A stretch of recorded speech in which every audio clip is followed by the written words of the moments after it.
Welcome, amazing agents and investors from across the country. Today is June 5th, 2019, and this is Roleplay call number 43. And I just briefly mentioned before I turned on the recording, we want to try to keep this to Roleplay. If you have a specific question, let's try to put it in the form of a Roleplay. And Chad will be glad to be the agent. You can be the difficult seller or the seller that, you just don't know how to help.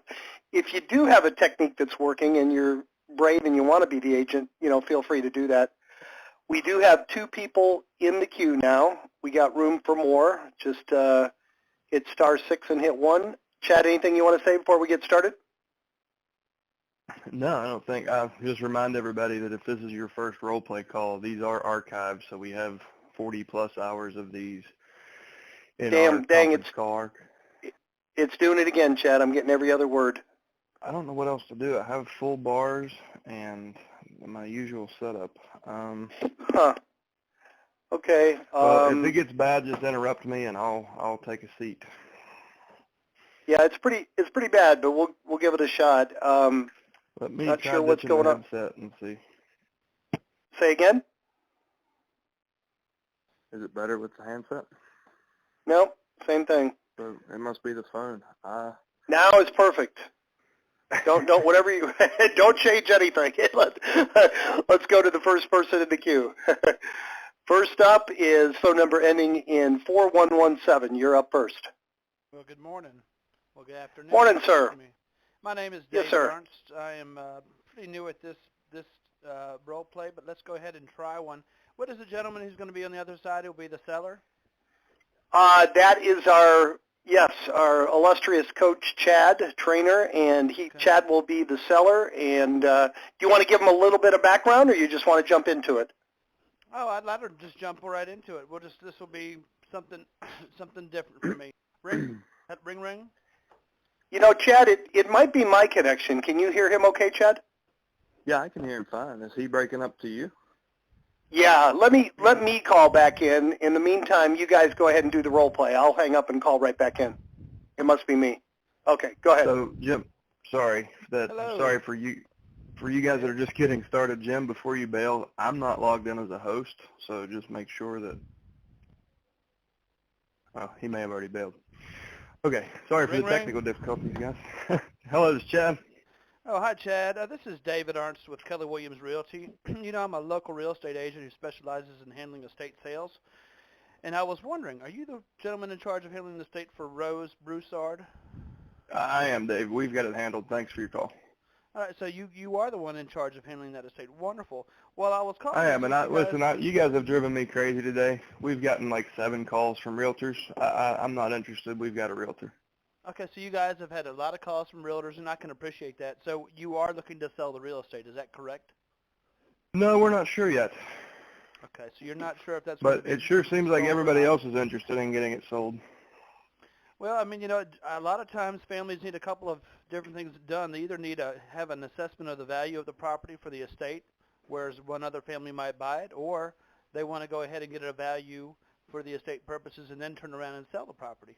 So, a lot of different things can happen during this time. What are your plans? Do you have any idea?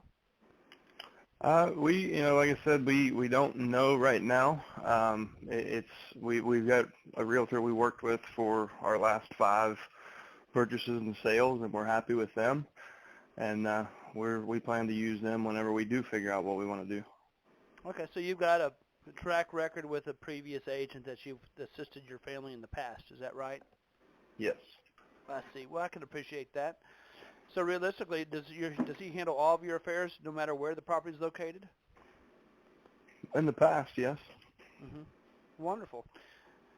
So tell me, if you decided to sell it, is the property in a situation where it needs a lot of work? Do you know? Well, I mean, any house I can hand you a list of things at my house that must be done, right? We're not sure. I mean, there wasn't a whole lot of money, so we're not trying to spend a bunch. I think we'll just sell it the way it is once we once the family gets what they want, then we get it cleaned out. Okay, so once the family gets what they want out of the house, then you're really looking to get the property sold. Okay.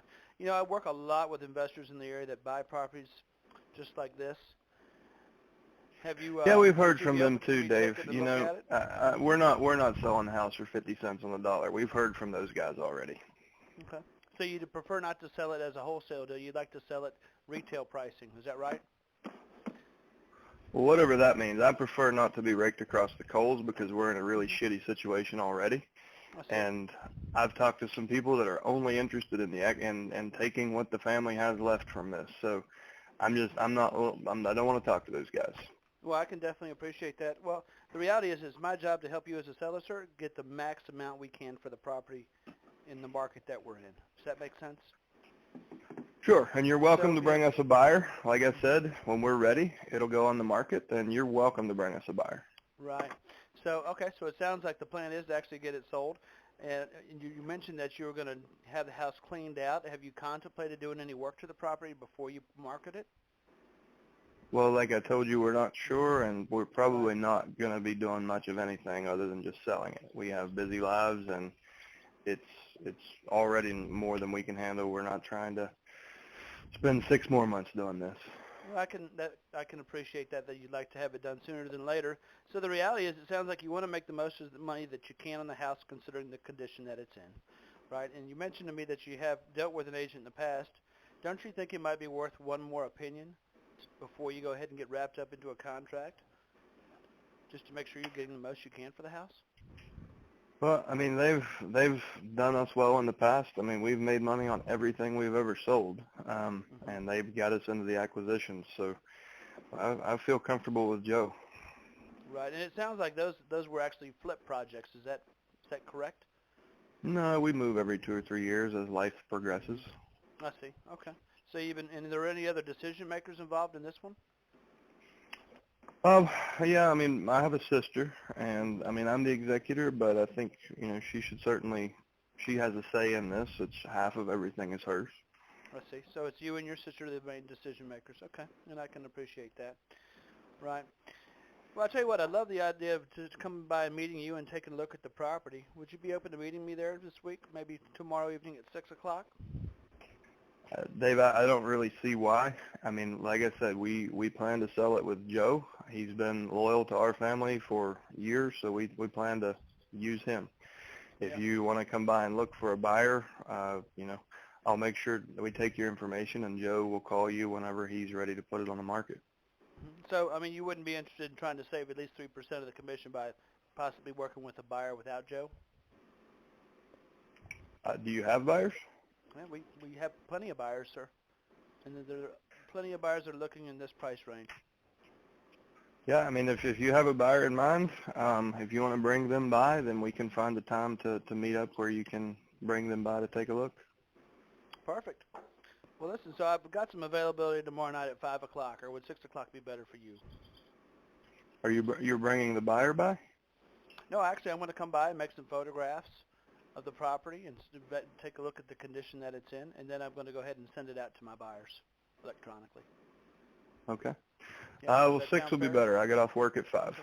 Perfect. 6 will be better. Wonderful. I'll see you there at 6. Thank Dude, you're a bulldog. I love it. So I felt like you were pretty strong on the phone, so I was pretty tough on you. For anyone listening, it's hardly ever that difficult. But when I saw that you were going to stick with me, just for demonstration purposes, I drug you through a tough conversation. So have you been on the phones doing probate yet? No, sir. I mean, I normally just do expireds and withdrawals and for sale by owner. I can tell. Yeah. So probates are almost never going to be that hard of a conversation, but I could tell you spend a lot of time on the phones, and I wanted to play with you a little bit. Oh, that's fine. That's so what I want to underscore, like what you did awesome, is you stuck with me. You didn't take no as an answer, and you didn't try to throw Joe under the bus, the other real estate agent. You tried to find ways. The things that you could have done better is quit introducing yourself as a real estate agent. I was trying to show you something. A lot of times the way I treated you in the beginning is the way you'll be treated if you label yourself. So come up with a new title. I'm Dave. I built a team of people here locally specifically to help families in your situation. Or I'm Dave, a certified probate expert or a probate specialist. Whatever you want that to be, make it a label that they've never heard before. Because if there has been an agent there or if there has been an investor there and they didn't like what they said or they thought they were unprofessional, you're going to get their reputation as soon as you give yourself that label. So try to distance yourself from that, and it'll really differentiate you, and it creates a lot of curiosity in the conversation. The other point that I wanted to make is, even though this is a real estate prospecting call, don't get to the real estate so quick. You need to focus on people and situation until you get engagement, and then find a segue over to real estate. And that's usually no more than 2 minutes into the conversation. But it's a whole different tone to the conversation. So instead of them thinking, you know, I don't even know this guy, and he's calling me to one more call about this house. Instead, it can be, you know, they can be thinking, wow, I didn't know there was a business model, a business that helped with probate. I thought the attorney was the only one that could help me. Wonder what all he can do. And then you can simply segue by saying, you know, and one of the biggest challenges for most families is real estate, because Americans hold 80% of wealth in real estate. So most families have to sell a home before they can move forward with the probate. And I haven't asked, is there a home in the estate? And do you guys have plans for that? And then just become a good listener. So because of your, like, with what you're doing is really effective in FSBO, expired, even like vacant, because you know there's a house, you know certain things about it, and you can just go straight for it. It's not really that it's not nearly as effective as what I'm proposing in probate.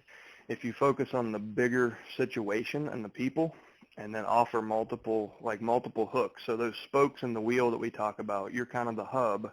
One spoke is brokerage, one spoke is investment, contractors, clean out crews, you know, senior moving. Like, you never know which one of those they're going to engage with.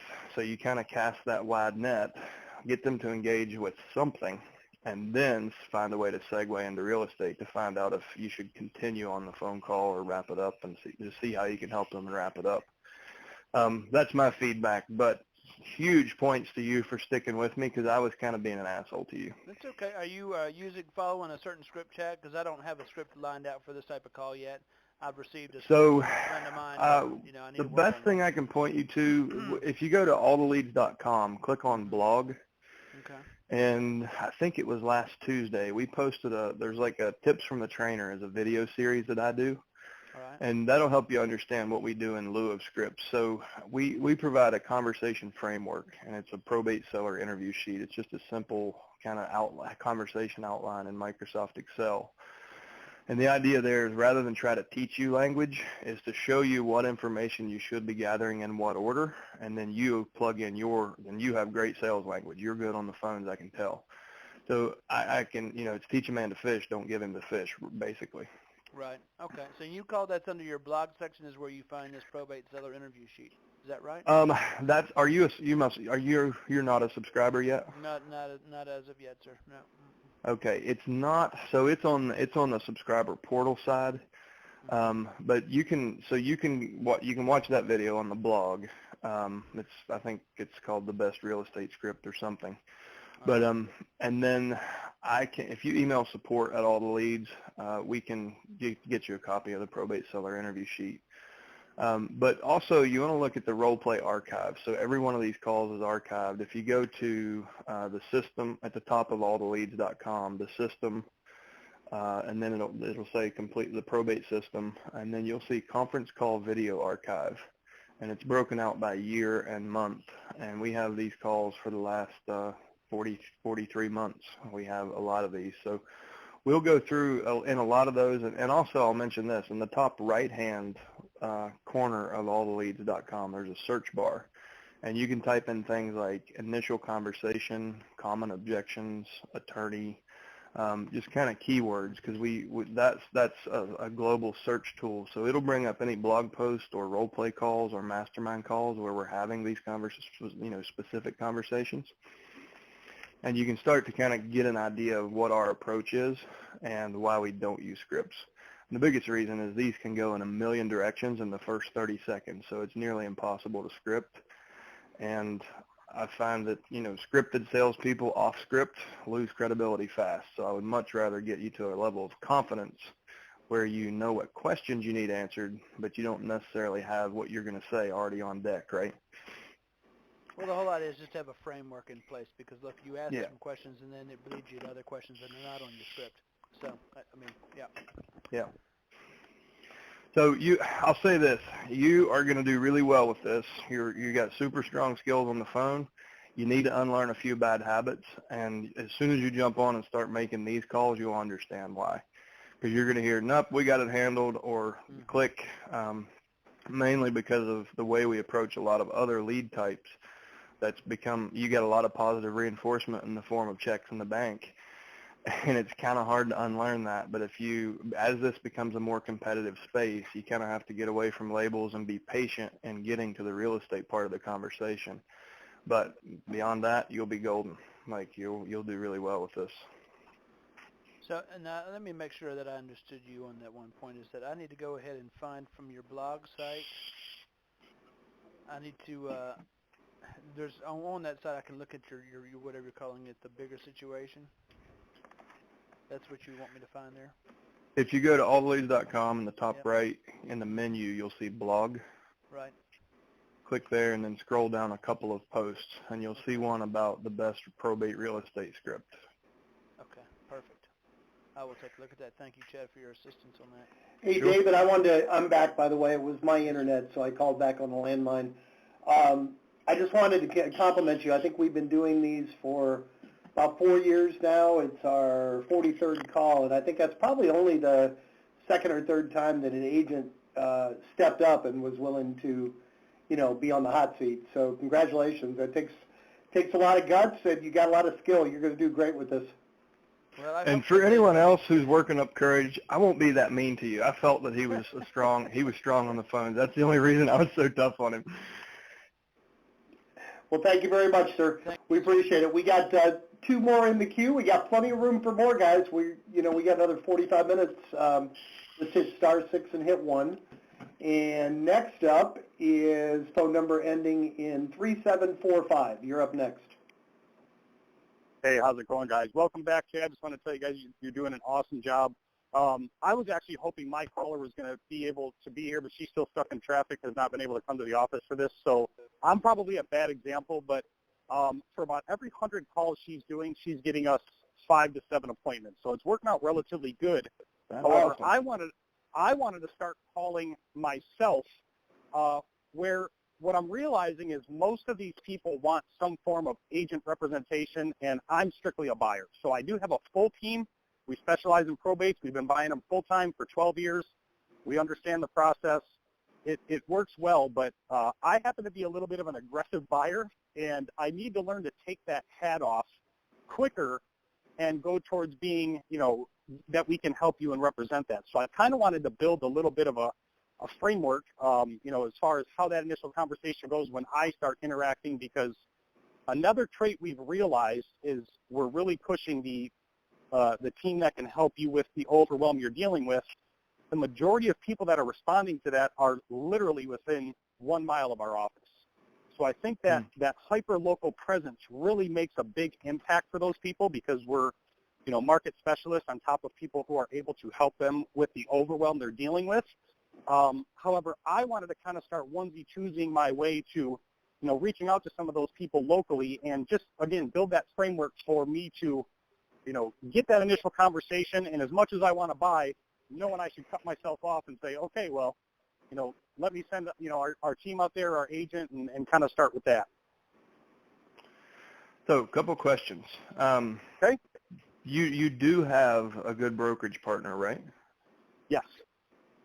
Okay. Yes. And they understand your business model, and they understand investment versus brokerage, and how they should when they should move a deal over to you, and when you're going to send one to them? Absolutely. Okay. That's good. So the other question I have is, if you're getting 5 to 7% conversion on a cold list, how much better, or do you think you can do a lot better? Is that why you want to get on the phones, or is she transitioning to another position, or what? I want to buy more. I want to buy more, and everything so far is is listing. Even if the agent goes out there and sells it to a cash buyer, I personally want to buy more of the property. So I'm trying to figure out, is there a framework that I can build, you know, again, to add that value, number one, and even if I have to go through, I mean, I love the way that last conversation went, and we generally just said, great, well, if you really feel comfortable with your agent, we'd be glad to cooperate with them. We'll waive our commission on our side. We're very interested in buying the property. So we're just trying to find more creative ways that we can buy more instead of list and represent more. And I understand It's just a sign of the times. It's where the market's at. They can get top dollar with with very little exposure. So I just want to know if there's a way that I can take, if there's a way that we can position that better. What market are you in? Michigan. Okay, so you're probably not competing with iBuyers yet, right? With what? With Zillow and Purple Bricks and Open Door and Knock. You're not competing with those guys yet? We have none of that presence yet. No. Okay, well that's a good thing for you. They're They're difficult to compete with when they'll pay 90 cents on the dollar. I get it. So, I'll first compliment you. You've got someone else on the phones converting at 5 to 7%. That's phenomenal, man. Well, that's congrats. Appointment. That's just appointment. Still, And that's still a great conversion rate. Well, thank you guys. You guys are the ones that help us put it all together. Yeah. I held consistently 6% conversion. Okay. And you're in the sweet spot. I don't know how much better you're going to do, to be quite frank. We have people that convert at 30 to 40%, so I'll never say never. We have folks getting 30 leads and 5 or 6 deals a month. So, and I admire your ambition too. So let's talk about how she is handling it on the phone. Is she trying to spot equity and motivation and then deciding whether you get the appointment or the realtor gets the appointment? So whether it's the realtor or me is kind of all in. My broker who goes on those appointments as the listing agent is my office admin / assistant. So we're that close as far as that. But yes, when she gets on the phone with these people, the way that she introduces herself is following up with the letter we sent you last week, but she doesn't mention anything about the estate or the probate situation. Hi, my name is Christina. I'm following up regarding a letter we sent you last week. And that just engages them to say, okay, well, I received lots of letters or such and such. And it immediately breaks that dialogue where we're at least in the door and we can open up that engagement. Right. So, and you're leaving it at her discretion to decide when she finds that intersection of investor or brokerage. Are you leaving that as her choice, or are you reviewing every appointment and then deciding what goes to the broker? I'm reviewing every appointment. So she's setting them all as, is she kind of framing it as a buyer appointment? We frame the conversation as being a buying company that over the years has specialized in the probate process. So what you are overwhelmed with, we can make simple. And she just has a very perfect way of saying that. And I can't say it better. I am nowhere near as good as she is. Okay. But yes, the only thing I can suggest, we can't make more people more motivated. It's situational, and typically it is. I will say this: the people who put their head in the sand for the first 6 months of probate, when they finally wake up and realize they're in the quicksand and they're sinking deeper and deeper, they can become more and more and more motivated. So one of the things that you guys can focus on is working the old leads that everyone else thinks are junk leads. There's lots of diamonds in the pile, and it's being there the day that they have their breakthrough. So if you can that's exactly what stay front of mind with those folks. I didn't mean to interrupt you. I was going to suggest the same thing. Whenever I get restless and I want to buy something, I call year-old probate leads in my market. And, 90% of them are sold, but the 10% that haven't had some reason that they haven't sold yet, and they're usually very motivated. That would be really good. You yourself, Eric, go back and call the historical ones, and we can get those for you if you need them. You there? Hey, you guys there? We lost him. Oh, yeah, no, there you I'm go. there. Sorry. No, we're very strong in our follow-ups. We're doing the method of sending. Actually, we send out 7 letters over the course of 1 year or 14 months, I believe, and we are following up after the first initial 4 calls. In every conversation that we have some kind of reasonable engagement with, we immediately send thank you letters. So we have that additional tap that is in there, but it's not really a huge value add. So again, if there's any archives or resources I can look through to always figure out how to better position ourselves to buy, that's truly what my goal is anyway. Doing great for the brokerage side, but I mean, the only thing you can do better than what you're doing, it sounds like, is just dig deeper for more pain points. okay. So find out what their biggest problems are and show them how a cash offer can take away those problems. Like it's either, time or stress or I think that's, if you're looking to sharpen your axe, you've got it pretty sharp already. But I mean, if you can just find more pain points and how your solution can solve those, quicker or with less input from them, I think you're doing really well. I'm actually you can always do better. I believe that too. Well, and the only thing that I've really been able to put my finger on that's going to help with that is we've been taking a very personal approach to each property, which is tough because we really don't know what the case is until we speak to somebody. But when we drive by and it's really, really distressed, it's a painful process because it's never 100% accurate, but it's the only thing that I've been able to put my finger on to say, man, if it's distressed, we obviously just stand a better chance of buying.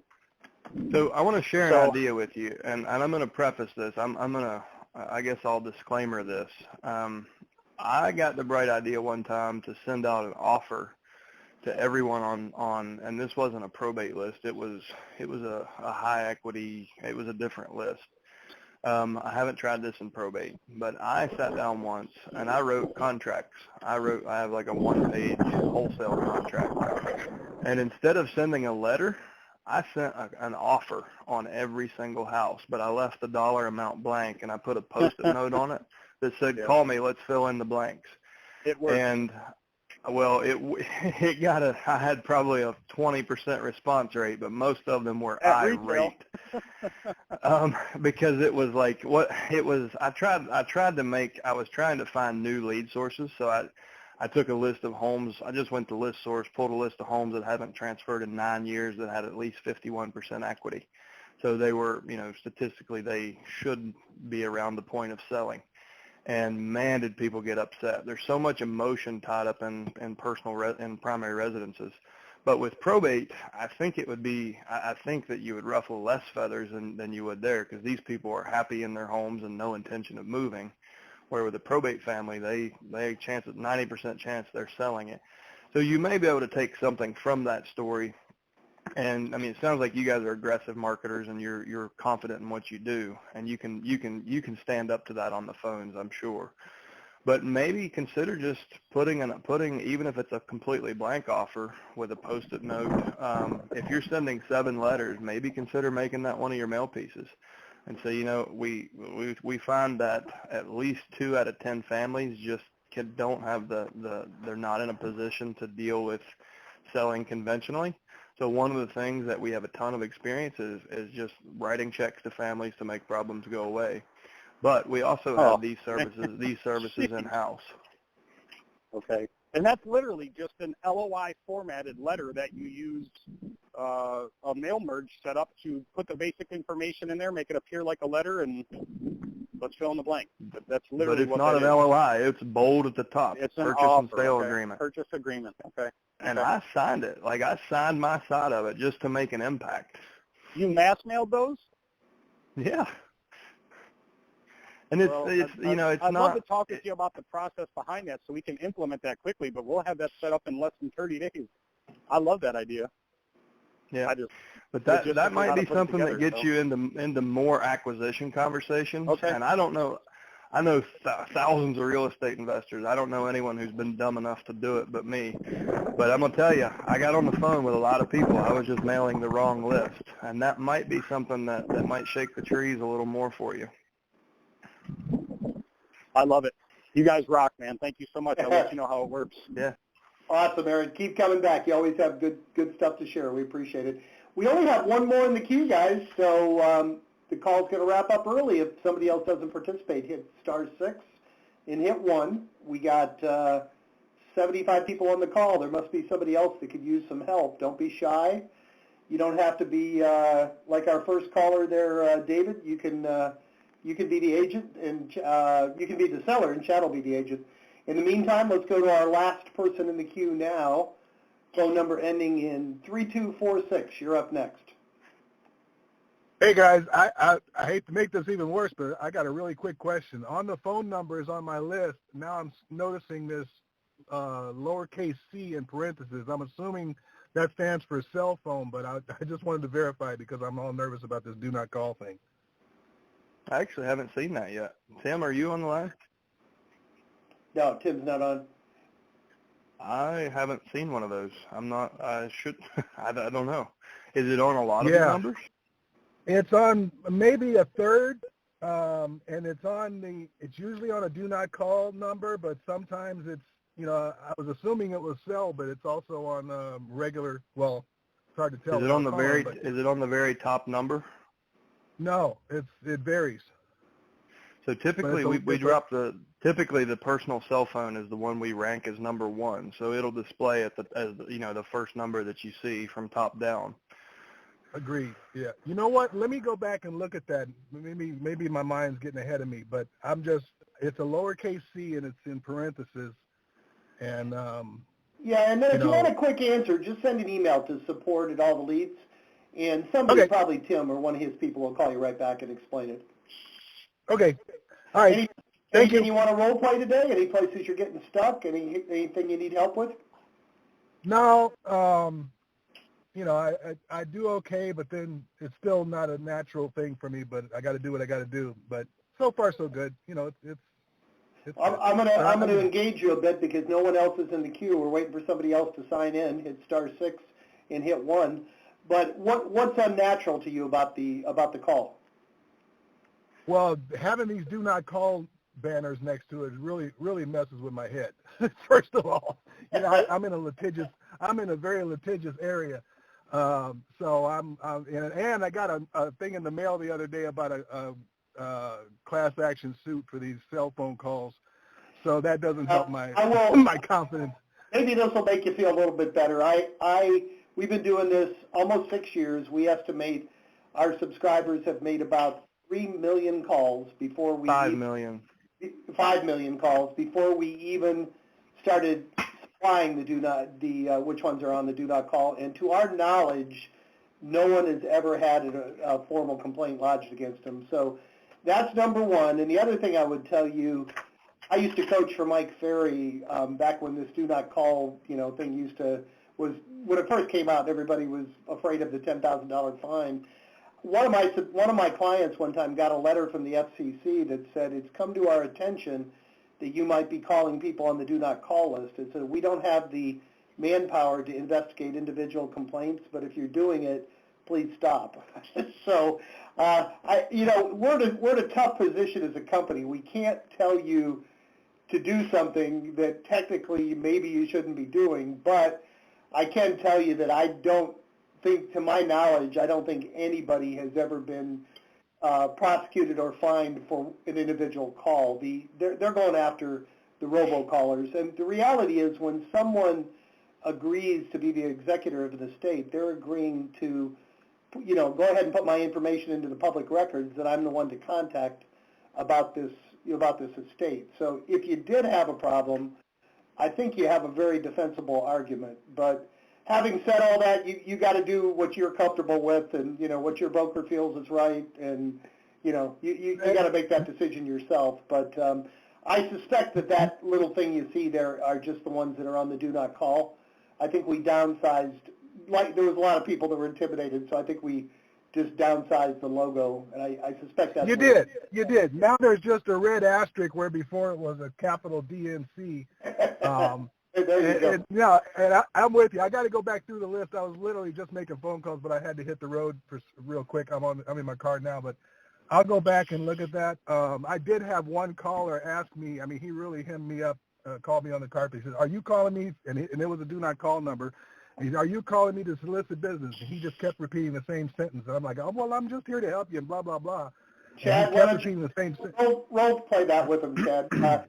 You're on the phone with Chad, and Chad called you, and tell Chad that. Let's give you a good answer.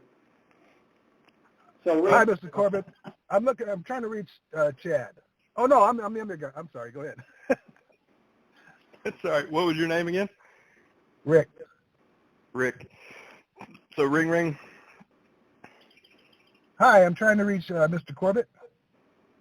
Oh no, I thought I was playing the agent. You're going to be the seller and hit me, right? Oh yeah, that's what I thought. Okay. Ring ring. I'm calling you, Rick. Okay. I'm trying to reach Rick. Hi, yeah, you've reached Rick. Hey, Rick. My name's Chad, and I'm calling because I've got a team of folks here locally that help families going through probate. And as part of that, we try to reach out early because we know we can make a big difference for most families. And I just wanted to introduce myself. Hold on. Are you trying to solicit me for business? Trying to solicit you? Are you trying to drum up some business here? Are you trying to make some money? I was actually calling to try to see if I could help you. It sounds like I might have caught you at a bad time. Yeah, well, I get a lot of phone calls, and my number's on the do not call list, and I shouldn't be getting these calls to begin with. And if you're trying to call to solicit business, I got a problem with that. Well, I was calling to build a relationship. If you decide you want to do business, I got plenty of relationships. You don't even know what I do for business yet, but. No, I got plenty of relationships. I'm not looking for more relationships. I thought you were a friend of mine, but. Fair enough. I could be, but I think you just burnt that bridge. So if you're interested, this is my phone number, and I'm a guy that helps families going through probate. So you remember this conversation and save it, and I'll leave the ball in your court. Thanks, Rick. Okay, you got it. And you know what? I tried to go that route. I tried to, say, hey, listen, I'm just here to help. I understand you're going through a probate issue, and we have plenty of professionals here to help out, and that's all I'm trying to do is hook you up with somebody that can help you out. But no, this dude was very abrupt, very, confrontational. So it was very uncomfortable, and especially knowing in the back of my head that he's on the do not call list. I was like, ugh. Not comfortable. Yeah, you can't win them all, and at some point when you know that, like that he's probably the litigious guy, you got to call it and just say, you know what, man, I'm off. That's exactly what happened too. Yeah. All right. Yeah, but listen, guys, I appreciate the time, but I really got to go. I'm supposed to be out of my car right now, but all right. But yeah, I really wanted to find out about that lowercase c thing because I didn't want a new legal issue to be hovering around that I don't know about. All right, I'll find out. Thanks for participating. We have one more person. Thanks, guys. Be the last in the queue. Hey, Jim, before we jump to that, I thought of something before Rick came on. We've been talking about objections and something, so we ended up in an objection role play on last week's mastermind call. And Kat clipped that out and made like a 10-minute clip, like an objection role play clip. So you guys can find that on our YouTube channel, YouTube/alltheleads.com, and look under role play or just look under the playlist. You can also go, I think it's posted to our blog and to our Facebook group, All the Leads Mastermind.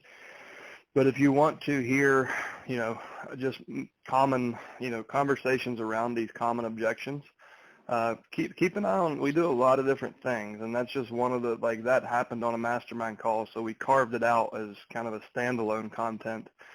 Because that's something we have heard from you guys before is, we need to hear more about how to handle these objections. So Kevin had like four or five that he stacked up and we dealt with all just one after another. So I just want to remind people that's out there. Perfect. And then we have two more in the queue now. Good. That'll take up the rest of the hour probably. Next up is phone number ending in 2500. You're up next. Hi, this is Gary Turner. I'm a new subscriber to your list, and I've had a little bit of success, not the success that some of the agents that have been calling in today are describing, but at the time that I logged in to ask a question, nobody else was in there, and so I thought, well, why not? I'll be a guinea pig today, and I'm okay with that. Excellent. So, You have if I could role play with somebody, I would like to be the agent or the person calling in so that I can have somebody critique what I'm saying. Sure, jump in. So, hello, Chad. This is Gary Turner. I'm calling you in regards to the estate of Joe. I see that you're the the personal representative, and I was just calling to ask you a few questions about the estate. Okay, what can I answer for you? Do you mind if I ask if there's any real estate involved in the estate? There's a house. Are you one of these investors just trying to buy the house for half price? No, I am an investor, but that's not the purpose of my call. The reason I'm calling is I have a team of people that help people that are going through probate, and what we do is we pick up where the attorney leaves off.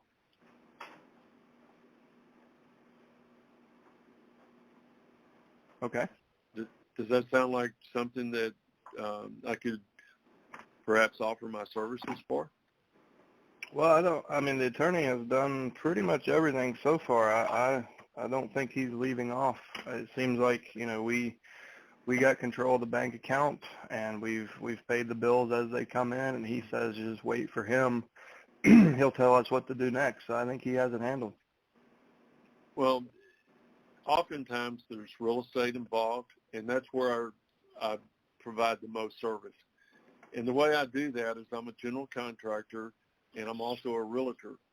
And the difference between me and anybody else that might be calling you and asking if you would like to do business with them is if I can go out and look at the property, and if I see that any protection needs to be done or any repairs need to be done, as a general contractor, I can tell you when I'm there what those costs would be. And as a realtor, I can tell you what improvements that you could do that might add value to the property so that when you do sell the property, you can get as much as you possibly can for the sale of the property.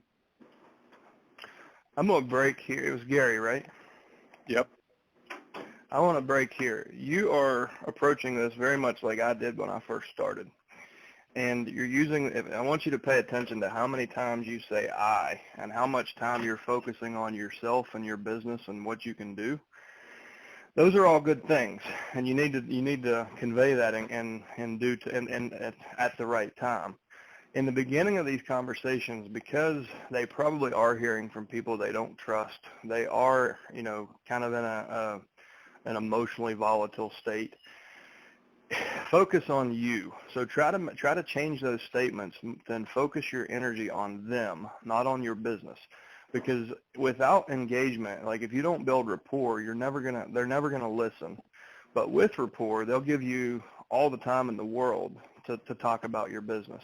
So what I want you to do is focus on them in the beginning of the conversation. The best way to do that is come up with questions, engaging questions. So instead of going straight for the real estate, lead into the conversation, ask them about their overall picture, and find out what's been the toughest thing for them, or if there's one thing that you feel like you could use some help on, what would you say that is? And then you have to kind of embrace and trust silence. It can be difficult to build that habit, but let them talk about themselves, because once they open up and start talking about their situation, their self, excuse me, one second, then they even unknowingly, they start to build, like you start to build rapport. So if you want to try it again, we can go back through and just try to ask me more questions about myself and my situation. And then find ways. A really good way to do this is ask me a question, listen to my answer, and then layer in how your company can provide value. Ask me a follow-up, let me talk, and then tell me how your company can help in that situation. And Gary, it's just not to put you on the spot, I was going to say, Chad, Gary, would you rather to do that, or do you want Chad to be, a realtor and a contractor and kind of give you an example first? I would rather be the person that's calling the All right, personal well, we got a lot of brave callers today. I was trying to let you off the hook. I know. That's Good. Good. Great. That's excellent. Go ahead. So anyway, you get my point, right, Gary? So focus less on I and more on you. Right. And trust me, I learned that from experience, because I thought I was the greatest damn thing since sliced bread. What I realized, nobody cared because they didn't know me and they didn't trust me yet. Once they know and once they trust you, even just a little, they open up. Every little layer, they open up a little bit more. And at the end of the phone call, you're the only guy in town. Like, you're the only person in the world that can help them. But you have to kind of get there slowly and focus on them. And the real estate's really easy to get to. As soon as you feel like you've got good engagement and you're building rapport, you can immediately go to the real estate. And we're talking minute and a half, 2-3 minutes into the conversation. But it makes a world of difference in the end result if you kind of follow what I just said.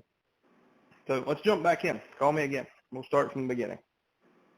Hi, Chad. My name's Gary Turner. I'm calling you in reference to Joe's estate.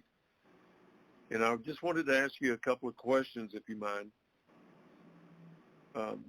Most importantly, I would like to know what your challenges have been in going through probate,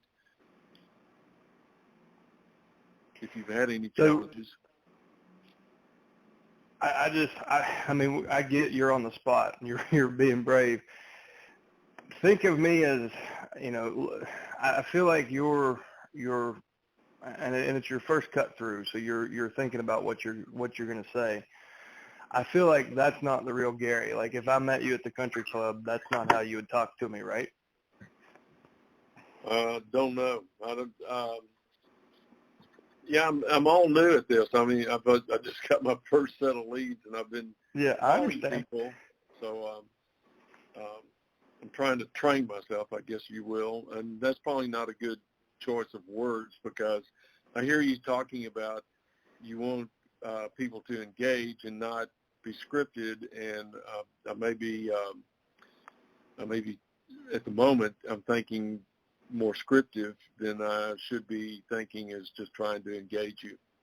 Conversational. Right. So just like you would be if you just met, I don't know what your hobbies are, but whatever you do in a hobby, you bump into somebody that shares a common interest. And you would, the way you would ask them a question, your tonality, your delivery, that's how it should be on the phone here. And there's a lot of those little tiny things that can make a real big difference, because it makes people comfortable with you quicker. And that's one of the reasons I really despise scripts, because it kind of strips that out of most people's conversations when they're using them. But anyways, my point is, be a little more Gary and a little less professional. Like, casual is actually a good thing in this space, because it makes people feel more comfortable. Nobody really wants to do business with a business. We want to do business with people. So, and you'll get better at it. I mean, you're really brave to jump in the hot seat, not having much experience doing this, and it becomes more fluid, especially after you start. You ask a few questions and see, oh, that's how that person responded to this. So I'll keep that one, but this other one had a really awkward moment. I'm going to get rid of that question and replace it with a better one. Gary, you want to flip it around and let Chad just show him how he would get to that in a minute and a half? Sure. Okay.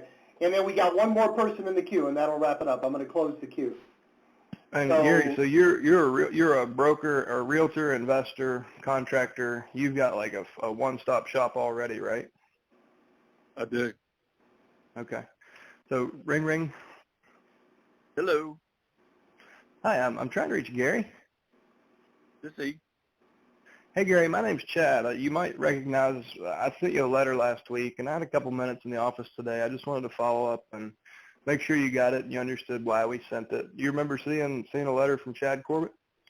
I get so much stuff, I don't recall.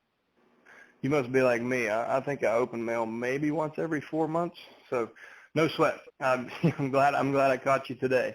The reason I'm calling is we've got a team of people here locally that help families going through probate. And as part of that, we check who's actually going through this each month at the courthouse. And we try to reach out and just make sure you're aware that we're here in the community and see if there's any way we might be able to help.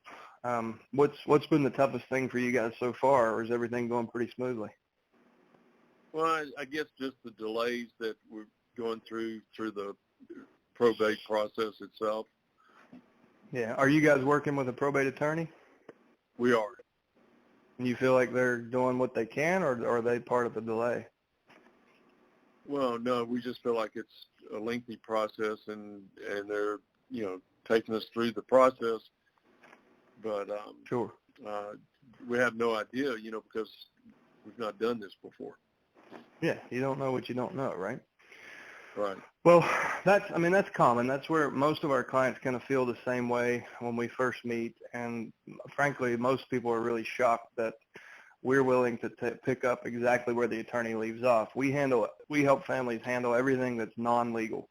So we won't be there in the courtroom. We won't be, speaking with the judge or filing legal documents. But we are there if family members need help moving to more suitable housing, or if you need to sell real estate, or you need to set up an estate plan so no one else in future generations has to go through this. We kind of take a really comprehensive look at your situation, what your challenges are, and then we decide, how we can step in and make it easier and more efficient for you. Does that make sense? Yes. So the biggest challenge that we find with most families is they've got a house full of stuff and they just don't know where to start. And that's a lot of times it ends up with people sitting for 2, 3, 4 months before they do anything, and then they get themselves in an even more tenuous situation. So do you guys have real estate as part of the estate? And if so, have you done anything, or do you have a plan for that? Yeah, there is a house, and we do plan on selling the home, but we certainly can't sell it until we're given the go-ahead by the attorney. Sure, and that's also something it's really common for folks to think that. And you've kind of been drinking from a fire hose ever since you went to the county clerk's office, right? It's just brand new information, lots of it, and you're not sure what to do next. But right. We know that you can sell the home whenever you would like to, as long as you have your articles of testamentary, which it sounds like you already have. You have the authority to be the executor, right? I do. So you can put the home on the market whenever you're ready. And we find that it's usually in everyone's best interest to get it, especially this time of year, to go ahead and get it out there. We just need to be aware of the probate timeline, and if court approval, let's just pretend it is required in your state. So the court does it does require court approval to close, but that's just so there's court oversight to make sure that the estate's not taken advantage of. So as long as you're selling it at a fair market value or close, then they're going to approve that and you can move forward. So the overall probate will take probably 6 to 12 months. But most folks find that they can get the real estate sold in the first 3 months and then use that money to help settle out the liabilities, pay taxes, and those other 200 things on your checklist. Does that make sense? Yes. So it comes down to kind of us understanding what your goals are. And some folks, have the goal of just get it gone. I don't even want to go in the house. I'm just done with it.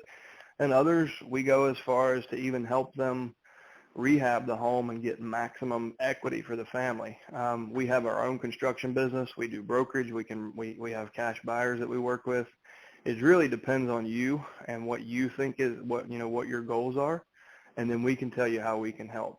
So it usually starts with a short conversation where we can include everybody. And I haven't asked, like, who would you like to be part of these conversations? Do you have a wife or siblings or any other family members you'd like to include? No, I'm pretty much the only one that's going to be making any of these decisions. But if you were going to sell the property, why would you do a better job than any other realtor? Well, I don't have enough information to even answer that question.